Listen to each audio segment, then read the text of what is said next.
When John Dewey died in 1952, he was memorialized as America's most famous philosopher, revered by liberal educators and deplored by conservatives, but universally acknowledged as his country's intellectual voice. So faithfully did Dewey live up to his own philosophical creed that he became the guide, the mentor, and the conscience of the American people. It is scarcely an exaggeration to say that for a generation no issue was clarified until Dewey had spoken. Henry Commager's The American Mind was published at the end of Dewey's life, and perhaps had some of the poetic license proper to obituaries about it, but it was a fair estimate of Dewey's place in American intellectual life. Many things had conspired to give Dewey this extraordinary eminence. He was immensely long-lived and immensely prolific.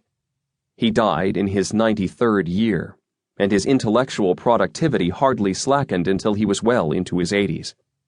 The longest statement of his views on logic, epistemology, and the philosophy of science, Logic, the Theory of Inquiry, came out in 1938, when he was 79 years old, and only the loss of the typescript during a summer holiday stopped him from giving the world his last thoughts on philosophical method at the age of 90. His collected works fill 37 substantial volumes and spell out Dewey's views on persons from Plato to Franklin Roosevelt, and on subjects from immortality to the place of cooking in primary education. Mere productivity would not have been enough to secure attention. He wrote so much because he had an audience, both academic and lay, an audience for his philosophical outlook and for his political allegiances. He struck a chord with the public for the best part of 60 years. He remained in tune with his times and with the spirit of his country from the last quarter of the 19th century to the second half of the 20th. Young Dewey was a child of New England. He grew up in a devout Congregationalist household in Burlington, Vermont, attended a college whose president had been called from the pulpit, and until he was 35 years old, wrote in a distinctively Christian idiom. Following the current of the time, he slipped gently out of Orthodox Christianity into a secular faith in democracy, social reform, and, above all, education. But he was always happy to use a religious idiom in talking about politics and social reform.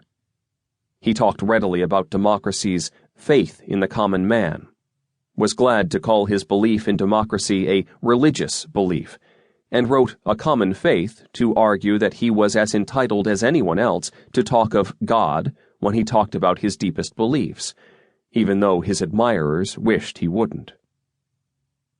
This readiness to use the language of traditional Christianity helped Dewey to communicate with a public that would have turned away from a more aggressively secular or skeptical writer.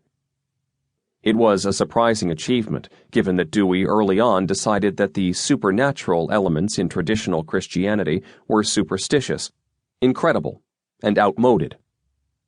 It was even more surprising that Dewey could so successfully use the language of religious belief in the process of arguing for a view of the world that is commonly thought to be squarely at odds with religion. Dewey called his mature philosophy experimentalism. He preferred experimentalism to pragmatism and instrumentalism as labels for his approach. What he meant was that the truth, or more broadly the value, of any belief or statement about the world is to be measured in experience.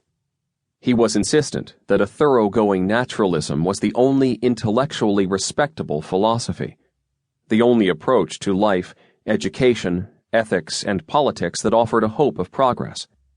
He was thus part of the social and intellectual movement that subscribed to scientific politics, the view that the world could afford neither old-fashioned conservatism nor violent revolution, but must be governed by intelligent action.